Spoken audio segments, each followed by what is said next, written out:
très forte baisse des marchés en général et donc des crypto-monnaies, donc suite au tarif donc de Trump sur la Chine. On va voir donc les niveaux donc importants. On est donc le week-end. On pourrait même avoir un rebond ce week-end, mais donc attention, on est vraiment sur des niveaux extrêmement importants. Donc on va faire le point tout de suite sur Bitcoin, Ethereum et ETH, BTC. Donc avant cela, n'oubliez pas notre accompagnement. Donc le lien en description, idena-bourse.com. Vous avez tous les détails, vous avez nos services disponibles. C'est encore une fois disponible totalement gratuitement en ouvrant un compte chez Vantage. Donc c'est votre premier dépôt qui va conditionner le nombre de mois entre 6 mois et 2 mois offerts. Donc vous avez les liens en description, l'abonnement classique, notre Discord. Donc tous les liens en description, donc n'hésitez pas à nous rejoindre. Donc hier donc on a eu donc l'annonce on va voir sur le SP500, mais je ferai un point sur les indices. Donc voilà, alors on en avait parlé plusieurs fois la semaine passée et même depuis plusieurs semaines. Donc attention de ne pas faire un double top ici. Donc finalement, les tarifs ont été une sorte de prétexte, parce que voilà, on a eu beaucoup de mauvaises news souvent sur les indices, etc. Mais on n'a pas eu de réaction super violente. Là vraiment on a une réaction très violente. Regardez sur le SP500, donc vraiment pour le moment on fait un double top, on retrace fortement, donc attention parce que également on a clôturé avant sur les indices US, on a clôturé avant l'annonce donc des 100% de tarifs sur la Chine. Voilà, il y avait l'annonce, mais sur le Bitcoin par exemple, le Bitcoin était bien sûr ouvert, et donc à l'annonce des 100% de tarifs, on a refait une nouvelle jambe baissière qui a été conséquente. On a vraiment liquidé énormément de gens. Voilà, on a fait plus ou moins 5% sur le BTC en plus, alors qu'on avait déjà fait similaire, on va dire, à l'annonce, on avait déjà fait voilà 5%. On a doublé nos pertes. Peut-être sur le SP500, etc. Si aucune news, on va dire positive ce week-end, on aurait peut-être un lundi noir. Ça veut dire qu'on pourrait vraiment avoir une continuation baissière sur les indices US. Et donc attention aux annonces de ce week-end.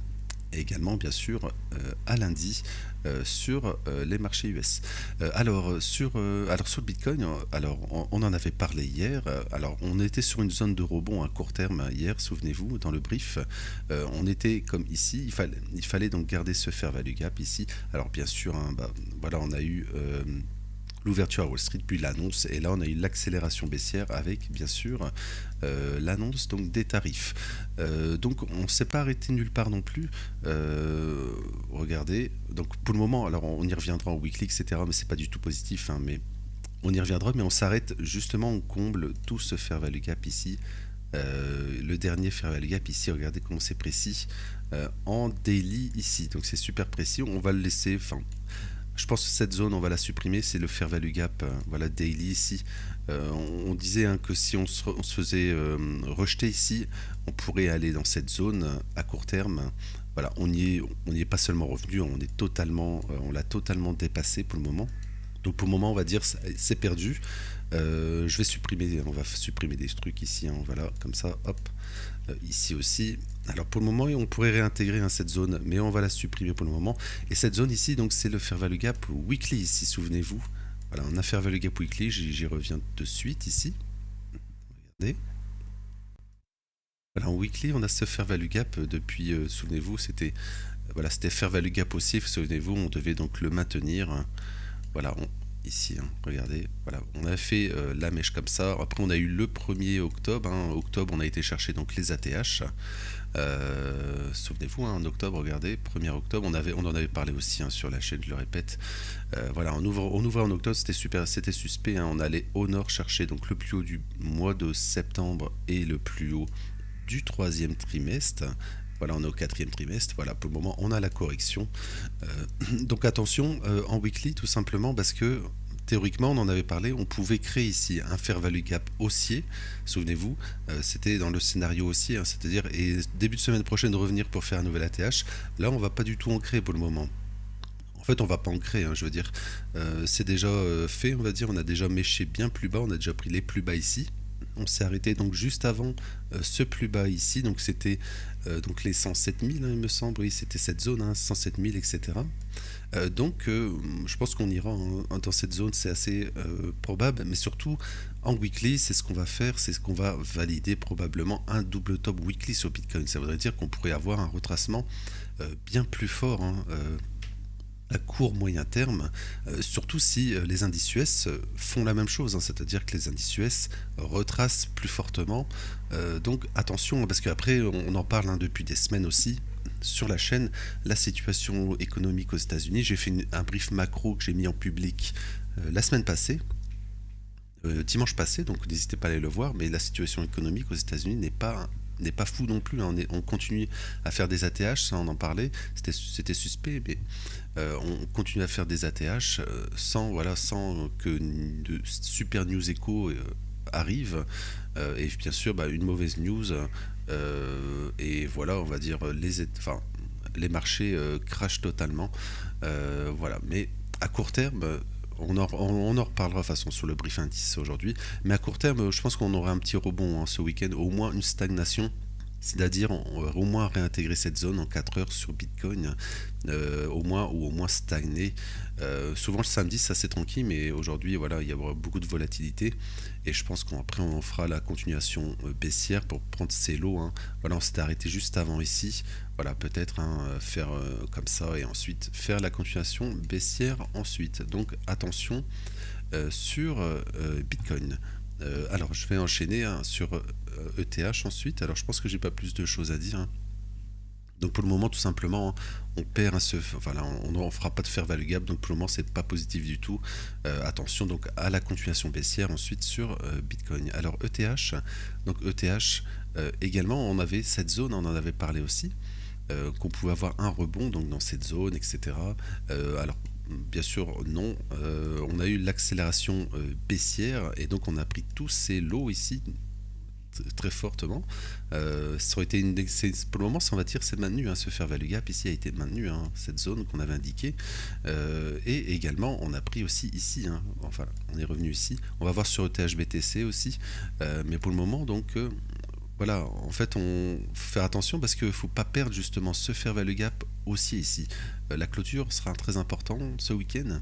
Donc demain, un dimanche, faut pas perdre, hein, ce fair value gap baissier, parce que si on le perd, on ira un peu plus bas, on ira au moins à ces niveaux, on va revenir au moins ici, hein. Voilà, on n'y est pas beaucoup en fait, hein, il suffit de faire un nouveau plus bas pour y aller. Donc attention à la clôture sur ETH. Donc tout simplement, on pourrait aller un peu plus bas. Également, alors ça sera sur, voilà, on a un fair value gap, hein, ici, cette zone. Donc voilà, on pourrait y revenir. Sur ETH BTC, vous verrez, c'est super intéressant aussi. Voilà, mais pas grand chose à dire de plus, hein, finalement sur ETH. Voilà, ETH ici. Donc attention, après également on va créer un fair value gap, hein, probablement si pas fort rebond aujourd'hui, on va créer un gros fair value gap baissier, donc attention ensuite pour la continuation baissière dans ces zones, c'est également sur Bitcoin bien sûr. Donc c'est un peu la même chose, hein, on réintègre, hein, tout simplement les bols de Bollinger, etc. sur ETH et sur Bitcoin. Alors je vais terminer alors oui, je voulais vous montrer aussi le CME aussi, rapidement le CME. Je reviens pas sur toutes les liquidations, etc. Les ETF, bien sûr, on a eu des outflows, etc. Liquidations ont été énormes. Mais sur le CME ici, voilà, également, regardez, on clôture pas, on fait pas de fair value gap, hein, haussier. Voilà, donc c'est pas du tout positif, hein, sur le CME, sur BTC, et également sur, regardez, pour le moment sur ETH aussi, sur le CME, on perd ce fair value gap justement. Regardez, on l'a perdu, donc extrêmement attention, hein, on pourrait aller donc beaucoup plus bas. Mais bon, la tendance est, enfin c'est super aussi. On n'est pas venu de faire ATH, hein, je répète, sur le CME ni sur ETH en euros. Voilà, c'est juste un retracement. Alors sur ETH BTC, c'est super intéressant parce qu'on s'est arrêté. Voilà, on avait parlé de cette zone, hein, qui était super importante, qu'on pourrait revenir, hein, parce qu'on s'est fait rejeter, hein, dans ce fair value gap ici daily. Donc on disait qu'on pourrait revenir ici. On y est revenu bien sûr, mais surtout on est revenu dans cette zone de fair value gap weekly, pardon, ici. Regardez, qu'on avait indiqué fair value gap weekly ici. On revient dedans. Pour le moment, on a une réaction, hein, ce qui est positif. Et également, on a la moyenne mobile 20 jours ici qui a fait son job. Mais donc, voilà, en cas de perte de ce niveau, bah, ce serait ce niveau, hein, tout simplement. Et surtout, on revient en mensuel. Regardez, en mensuel, on a comblé le fair value gap mensuel ici. Donc théoriquement, c'est une zone de rebond, hein, ici.